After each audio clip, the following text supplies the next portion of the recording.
This video explores real events from an educational and investigative perspective. It's shared with respect for everyone affected, focusing on understanding what happened and why. True crime isn't just about what happened, it's about understanding why. If you value that approach, consider subscribing. Your support through likes helps this content reach others who think the same way. Now then, from the outside, the hospital wards of late 19th century Boston seemed calm. Nurses moved carefully between beds carrying medicine trays and folded linens. Patients trusted the people standing beside them. Families trusted them too. And among those nurses, one woman appeared especially compassionate. She smiled often. She stayed longer at the bedside than anyone else. Some patients even asked for her by name. But over time, something unusual began to follow her. People grew worse when they should have recovered. Elderly patients declined suddenly. Some drifted in and out of consciousness, while Jane Toppan quietly observed from nearby, studying every reaction with unsettling attention. Nobody realized it yet, but one of the most dangerous medical predators in American history had found the perfect place to hide. And that's what makes this case so significant.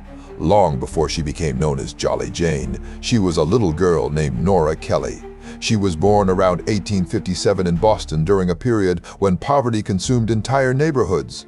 Disease spread quickly through crowded streets, mental health treatment barely existed, and children without stable parents often disappeared into institutions designed more for containment than care. Nora's father was known locally as Peter Kelly. Newspapers later described him as unstable and unpredictable. Some accounts claimed he struggled with alcohol abuse and violent outbursts.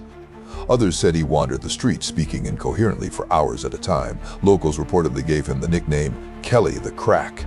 Whether every story about him was true remains uncertain. What is certain is that Nora and her sister Delia were eventually abandoned. The girls were sent to the Boston Female Asylum, an institution created for unwanted young girls.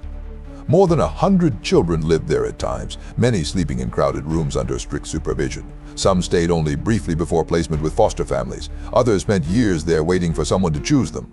What's interesting from a psychological standpoint is that childhood abandonment often creates deep instability in a person's sense of attachment and identity. Modern trauma research shows that children raised without consistent emotional safety sometimes develop distorted ideas about trust, affection, and control. Not every abandoned child becomes dangerous, of course, most do not. But severe neglect during early development can leave emotional wounds that shape adult behavior in profound ways.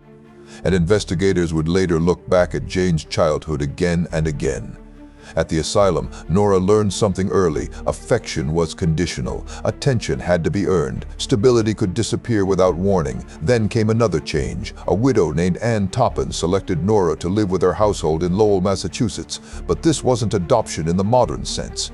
In many cases during that era, children placed with families became unpaid domestic workers. They cooked, cleaned, carried water, and followed strict rules in exchange for shelter. And when Nora entered that household, she lost more than her home. She lost her name. Jane Toppan renamed her Jane. To many people at the time, the change might have seemed harmless, practical even. But psychologically, identity erasure during childhood can have lasting effects. A child's name is tied directly to personhood and emotional continuity. Removing it can reinforce the idea that identity itself is flexible, something controlled by whoever holds power. And this is where things take a turn. Jane adapted quickly inside the Toppan home. She learned how to read moods, how to stay useful, how to make herself valuable enough to avoid rejection. Friends later described her as intelligent and strangely charming, able to move between warmth and manipulation with surprising ease. But while Jane found relative stability, her sister Delia did not. When Delia grew older, she reportedly ended up on the streets and eventually entered prostitution to survive. The sisters' lives separated completely. One remained tied to structured households, the other disappeared into poverty. That contrast matters, because from a psychological perspective, Jane's life became increasingly tied to environments where power determined survival. Institutions, households, hospitals, places where one person controlled another person's safety. Looking back, the pattern feels impossible to ignore. Jane stayed with the Toppan family for years, even after she was legally released from servitude around age 18 and given a small amount of money. She continued working for them voluntarily. Some historians believe she craved stability. Others think she feared losing the only structure she had ever known. Either way, something about dependency had become emotionally important to her. There was also another side to Jane emerging during this period. People often described her as entertaining and energetic. She joked constantly. She loved attention. She could appear deeply caring one moment and emotionally detached the next. That unpredictability earned her the nickname Jolly Jane. But behind the cheerful personality, several people later recalled behavior that felt unusual in hindsight. Sudden mood swings, intense emotional attachments, possessiveness, a tendency to exaggerate illnesses or personal hardships for sympathy. Nobody considered those traits dangerous at the time. In fact, they helped her succeed socially, and then she found the profession that would define the rest of her life: nursing. By the 1880s, modern medicine was still developing. Hospitals were changing rapidly, but oversight remained inconsistent. Nurses handled powerful substances with limited regulation. Morphine and opium were commonly used. Record-keeping varied from hospital to hospital, and doctors often relied heavily on nurses to monitor patients directly. For someone fascinated by vulnerability and control, it was the perfect environment. Jane entered training at Cambridge Hospital near Boston and quickly impressed supervisors. She appeared attentive, intelligent, and unusually calm around suffering patients. Families appreciated her warmth. Patients trusted her bedside manner. Other nurses noticed how naturally she connected with people who were frightened or weak. But there was something unusual about the way Jane responded to illness. She didn't simply care for patients. She became emotionally absorbed by them. Witnesses later described how she lingered beside hospital beds long after shifts ended.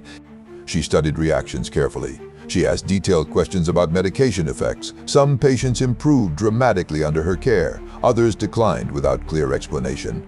At first, nobody saw a pattern. And why would they? Nurses were supposed to stay close to patients. Compassion was considered a strength. The very behaviors that made Jane seem trustworthy also made her difficult to suspect. That contradiction would become central to the entire investigation decades later. What's interesting from a criminological standpoint is that healthcare offenders often succeed because they operate inside systems built on trust. Patients assume caregivers are there to help them. Families rarely question medical decisions they don't fully understand, and in the late 19th century, forensic toxicology barely existed compared to modern standards. Jane understood that instinctively. She also understood something else. Inside a hospital room, vulnerable people surrendered almost complete control to the person holding the medicine. And for Jane Toppan, that realization may have changed everything. Nobody realized the hospital was becoming more than a workplace to her. It was becoming a stage where affection, authority, and life itself could all be controlled from beside a single bed. The real danger hadn't fully appeared yet, but it was coming. And once it started, patients around Boston would begin dying under circumstances nobody could explain. By the late 1880s, Jane Toppan had become exactly the kind of nurse hospitals wanted. She was attentive, calm under pressure, friendly with patients. Families trusted her quickly, sometimes within hours of meeting her. Other nurses noticed how naturally she moved through crowded wards while comforting frightened people who barely knew her. And that trust mattered, because medicine during that era depended heavily on personal judgment. Hospitals had fewer safeguards than modern medical systems. Drug tracking was inconsistent. Patient monitoring varied widely between institutions.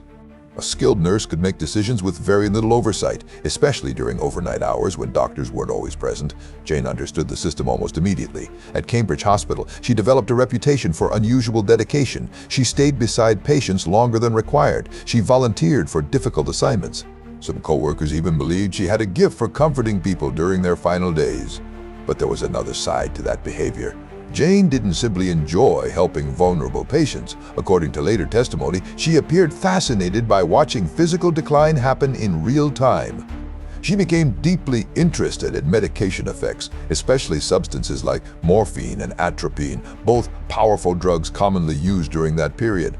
What's interesting from a psychological standpoint is that certain healthcare offenders develop what experts now describe as medicalized control fantasies. The caregiver gains emotional satisfaction not from healing alone, but from controlling pain, relief, fear, sedation, and dependency. The hospital environment gives them extraordinary authority over another person's body. And in Jane's case, That authority appears to have become intoxicating. At first, the signs were subtle. Patients under her supervision sometimes became unexpectedly ill. Others recovered suddenly after near-fatal episodes, which only strengthened her reputation as a skilled nurse. Looking back, investigators later suspected Jane occasionally induced sickness deliberately before helping patients recover, creating the appearance of medical brilliance. The pattern was there. Nobody saw it yet. One co-worker later recalled that Jane seemed unusually excited by medical emergencies. Not frightened, not overwhelmed, excited. She reportedly spoke about symptoms and reactions with unsettling enthusiasm, almost like someone describing an experiment instead of a human being. Still, she remained well-liked. That contradiction made her dangerous, and this is where things take a turn. Jane began focusing increasingly on elderly patients. According to later confessions, she believed many older people were no longer useful and wouldn't be missed as intensely by society. That belief allowed her to rationalize what she was doing.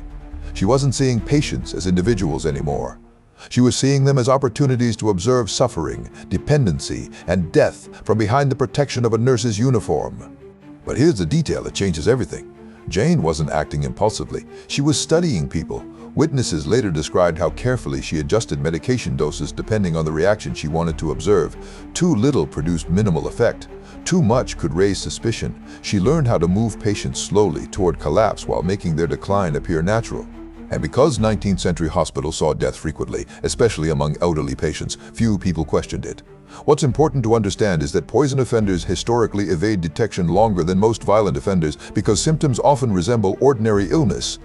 Fatigue, confusion, difficulty breathing, irregular heartbeat. In an era before advanced toxicology, distinguishing poisoning from disease could be nearly impossible. Jane exploited that reality repeatedly. Some historians believe she may have harmed patients while still training as a student nurse. Others argue the timeline remains uncertain, but investigators later connected suspicious deaths to nearly every stage of her medical career. And yet, complaints about her rarely lasted. Why? Because she was socially intelligent. Jane knew exactly how to perform kindness in front of others. She joked with staff. She comforted grieving relatives. She appeared emotionally invested in patients' recovery. To many people around her, she didn't resemble a threat at all. She resembled the ideal caregiver. That's what made this case so difficult to uncover. Healthcare predators often succeed because society naturally associates caregiving professions with empathy and trustworthiness. Modern criminology research shows that offenders working in trusted positions can operate for years if they understand institutional blind spots. Jane seemed to understand them instinctively. She also began manipulating hospital records. According to reports from co-workers, she occasionally falsified patient information to justify extended stays. Sometimes she appeared strangely reluctant to discharge patients who were improving. She enjoyed prolonged access to vulnerable people, especially those isolated from family or too weak to question her decisions. Looking back, investigators later believed emotional dependency had become part of the experience for her, not romantic love in any healthy sense. Control, dependency, possession. And some of her later confessions suggested she blurred the line between caregiving and emotional domination in deeply disturbing ways. But nobody knew that yet. Outside the hospital, Jane's social life appeared relatively ordinary. She attended gatherings, maintained friendships, and continued building her reputation across the Boston area. Her cheerful personality earned trust almost everywhere she worked. Then, the deaths expanded beyond the hospital itself. Jane began working as a private nurse for wealthy families around Massachusetts. The position gave her even greater freedom. Unlike hospitals, private homes lacked oversight entirely. Families often left nurses alone with sick relatives for hours at a time. It was the perfect environment, and one detail kept appearing in those homes. Elderly relatives would decline unexpectedly after Jane arrived. Some experienced strange symptoms doctors struggled to explain. Others died shortly after periods of apparent improvement. In several cases, Jane remained unusually calm throughout the process, even comforting family members while sitting beside the bed of the dying patient. Nobody connected the deaths together, not yet.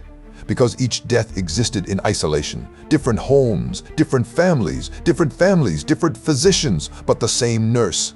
What's interesting from an investigative standpoint is that serial healthcare offenders often avoid detection because no centralized system exists to compare deaths across multiple workplaces. One suspicious death might seem explainable. 10 suspicious deaths spread across different locations can remain invisible for years.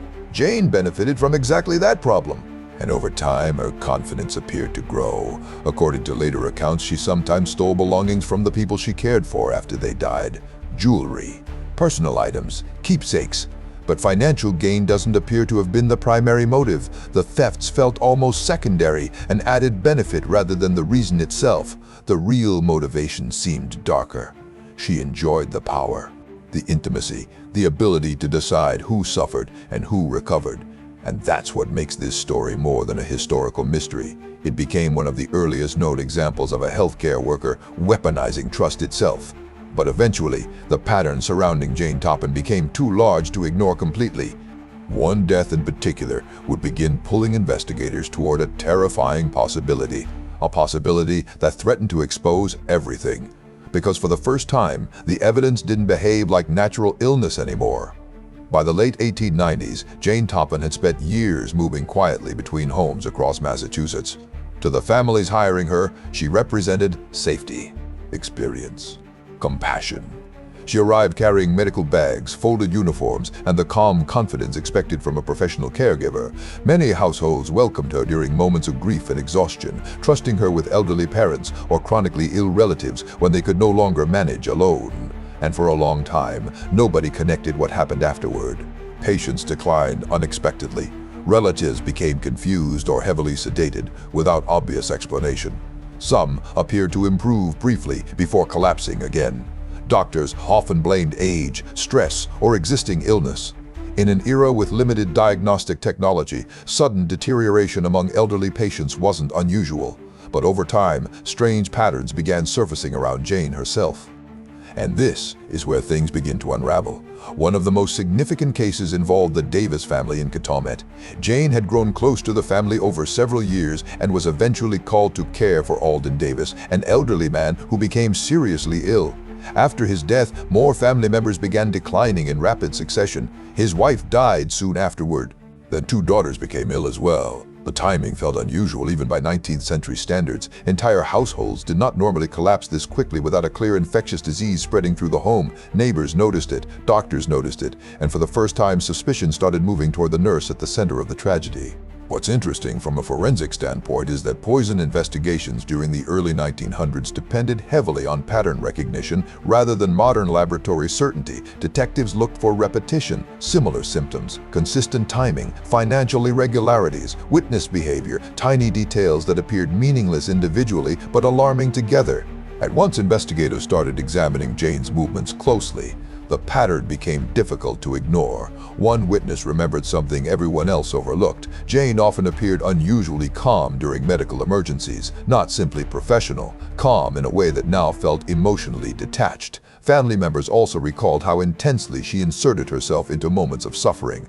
She remained beside beds for long periods. She insisted on administering medication personally. In some homes, she seemed almost reluctant to allow others to help. Looking back, those behaviors suddenly carried a very different meaning. The answer had been sitting in plain sight. Investigators soon discovered another troubling detail. Some victims appeared to worsen shortly after consuming medication prepared specifically by Jane. Doctors began questioning whether natural illness alone could explain the rapid deterioration seen across multiple households. And then toxicology entered the picture. At the time, forensic poison detection remained primitive but improving. Metallic poisons like arsenic sometimes left traces investigators could identify during examination. Unlike illnesses that faded without evidence, certain compounds lingered inside the body long enough to raise suspicion. That mattered enormously, because one death finally produced evidence investigators couldn't dismiss easily. Reports suggested poison had been present in quantities inconsistent with ordinary treatment. Suddenly, what once looked like isolated tragedies started resembling connected events. The timeline made sense now, and once authorities began reviewing Jane's history, they found deaths following her across years of employment. Hospitals, private homes, friends, landlords, patients. The scope of the investigation expanded rapidly. What's important to understand is that serial poisoning cases often appear invisible until someone identifies the offender as the common denominator. Modern criminologists sometimes call this linkage blindness. Institutions fail to share information, witnesses remain isolated, and suspicious events stay fragmented across multiple locations. Jane had relied on that fragmentation for years, but now the fragments were finally coming together. Newspapers quickly became obsessed with the case. Headlines described a nurse accused of secretly causing deaths while pretending to comfort the dying. Public fear spread through Boston and surrounding communities because the allegations violated something deeply personal. Hospitals were supposed to protect people. Nurses represented care and safety. The idea that a trusted caregiver could intentionally harm patients unsettled the public in ways ordinary crimes often did not. And there was more to this story than meets the eye. Investigators also discovered allegations of theft tied to Jane's work. Jewelry and personal belongings reportedly disappeared after certain deaths, but as detectives interviewed more witnesses, they increasingly believed money wasn't the central motive. Control was. Several people described Jane as emotionally possessive with patients. She appeared to enjoy becoming indispensable during periods of illness. Some witnesses even recalled moments where she seemed energized by medical crises instead of distressed by them. That detail would become critically important later, because from a behavioral analysis perspective, many healthcare offenders are motivated less by hatred and more by emotional gratification tied to authority and dependency. The offender experiences psychological reward from controlling another person's physical condition while receiving admiration for caregiving at the same time. Jane appeared to embody that pattern perfectly. And then came the arrests. Authorities questioned Jane aggressively as evidence mounted. Witness statements piled up. Medical testimony grew increasingly damaging. Families described similar symptoms appearing around loved ones under her care. Former co-workers revisited suspicious incidents from years earlier that suddenly seemed impossible to ignore. The walls were closing in. But what happened next shocked even experienced investigators. Jane didn't react with panic the way many suspects might. Instead, she talked, at first cautiously, then openly, and eventually with terrifying confidence. During interviews and legal proceedings, Jane began describing deaths investigators hadn't even connected to her yet. Some estimates suggested she admitted responsibility for dozens of people. Others claim the number exceeded 100. Historians still debate the exact total today. Some believe she exaggerated for attention or notoriety. Others argue the true number may never be known because 19th century record-keeping was inconsistent and many victims were elderly or already ill. But one thing became undeniable. The nurse everyone trusted had likely spent years turning medical care into an opportunity for psychological control, and that's what made this investigation so significant historically. Long before modern profiling existed, detectives were confronting a type of offender they barely understood, someone who used compassion itself as camouflage. What's interesting from a criminological standpoint is that poison offenders often view themselves differently from other violent offenders. Many rationalize their actions through distorted beliefs about mercy, intimacy, superiority, or emotional entitlement. The offender may see themselves not as destructive, but as uniquely powerful. That mindset appeared repeatedly in Jane's statements, and then investigators heard the detail that would define her legacy forever. According to testimony and later reporting, Jane admitted she sometimes climbed into bed beside dying patients while observing the effects of the poison. Not out of comfort, out of fascination, the statement horrified the public because it transformed the case from ordinary criminal deception into something psychologically far darker. It suggested intimacy, dependency, suffering, and death had all become emotionally intertwined in her mind. Suddenly, the cheerful nickname Jolly Jane no longer sounded harmless, it sounded terrifying. And yet, despite the growing evidence and public outrage, the courtroom outcome would take an unexpected turn. Because the legal system now faced a difficult question. Was Jane Toppan fully responsible for what she had done, or was something profoundly broken inside her mind long before the poisonings ever began? When Jane Toppan finally stood before the court in the early 1900s, public attention around the case had already exploded. Newspapers across America covered the story obsessively. The image of a trusted nurse secretly poisoning vulnerable patients captured public fear in a way few historical cases had before. Hospitals represented safety, caregiving represented compassion, and now both had become linked to one woman accused of manipulating illness itself. But the courtroom proceedings quickly shifted toward a different question, not simply what Jane had done. Why? Because by that stage, investigators and doctors alike believed they were dealing with someone psychologically abnormal even by the standards of violent offenders at the time, and that's what makes this case so historically important.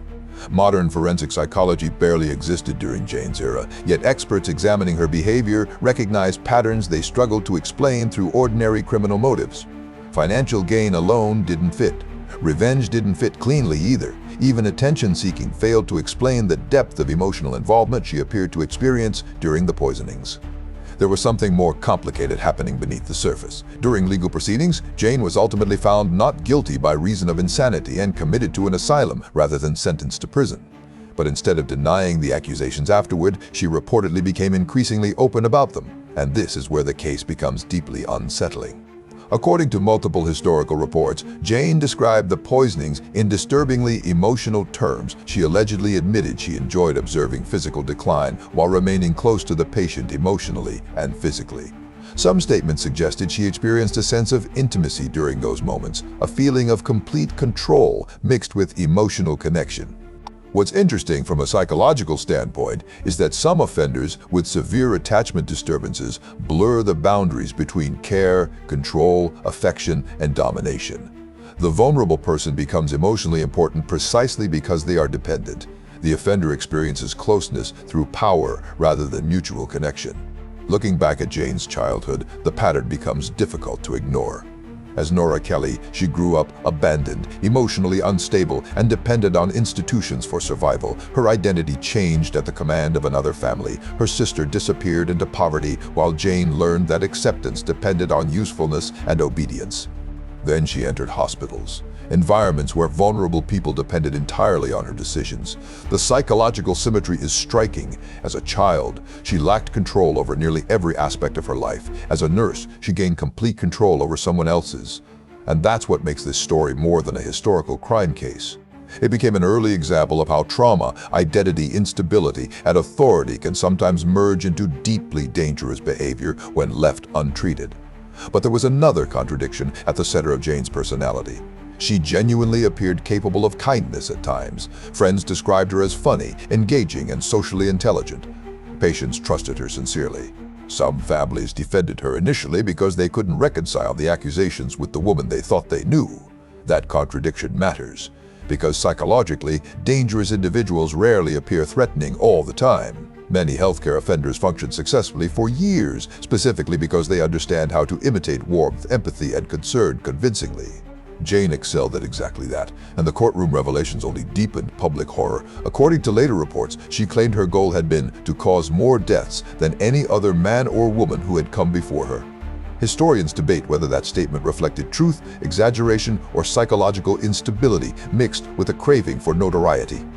But regardless of the exact number, authorities believe the confirmed deaths represented only a fraction of the total. The scale itself became almost impossible to measure accurately, especially because many victims had already been elderly or ill before entering her care.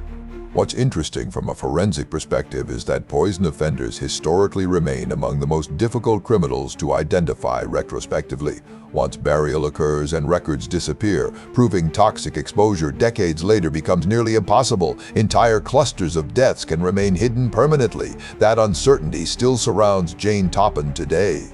Some historians believe she exaggerated dramatically during confinement. Others suspect the real number may have exceeded official estimates. But either way, investigators concluded she had spent years manipulating one of society's most trusted professions for personal psychological gratification. And there was one final irony that newspapers couldn't stop discussing. After arriving at the asylum, Jane reportedly became paranoid that staff members were trying to poison her food. Reporters seized on the detail immediately. To the public, it sounded like poetic justice. The nurse who secretly poisoned others now feared becoming poisoned herself. But from a clinical perspective, the behavior may also reflect something deeper. Individuals who manipulate others through deception sometimes become intensely suspicious of the same behavior directed back toward them. In other words, Jane understood exactly how vulnerable trust could make a person feel. Because she had weaponized that vulnerability herself for years, she remained institutionalized for the rest of her life. Over time, the headlines faded. New cases captured public attention. Medical systems evolved. Hospitals introduced stronger oversight procedures and increasingly scientific standards for tracking medication and patient care. Toxicology improved dramatically during the 20th century, making poison investigations far more sophisticated than they had been during Jane's career. And that's one of the lasting impacts of cases like this. They forced institutions to recognize how easily authority can be abused inside systems built entirely on trust. What's interesting from a criminological standpoint is that modern healthcare systems now monitor many of the exact warning signs that appeared around Jane Toppan more than a century ago. Unexpected patient declines. Caregivers repeatedly present during unusual deaths, medication irregularities, excessive emotional involvement with vulnerable patients, patterns hidden across multiple workplaces. Today, investigators understand those behaviors very differently because historical cases expose the danger of ignoring them. Jane eventually died in the asylum in 1938 at around 81 years old. Even after her death, fascination with the case continued. Writers, historians, and criminologists revisited her story repeatedly because it sits at the intersection of several unsettling questions. How much of violent behavior is shaped by early trauma? How dangerous can trusted authority become when combined with psychological instability? And how often do people overlook warning signs simply because someone appears caring on the surface? Those questions still matter today, and there's more to this story than meets the eye, because the real fear surrounding Jane Toppan wasn't simply that she poisoned people. It was that she understood something terrifying about human nature. Most people never suspect the person comforting them, especially when that person seems kind, especially when that person is trusted completely. And that's why this case remains significant more than a century later. Not because of the numbers, not because of the headlines, but because it revealed how easily trust, authority, and emotional dependency can be manipulated by someone hiding behind the appearance of care. If this case resonated with you, I covered another investigation involving psychological manipulation and hidden warning signs that I think you'll find just as compelling. That video is on screen now. And if you haven't subscribed yet, there's a button right here. I'll see you in the next one.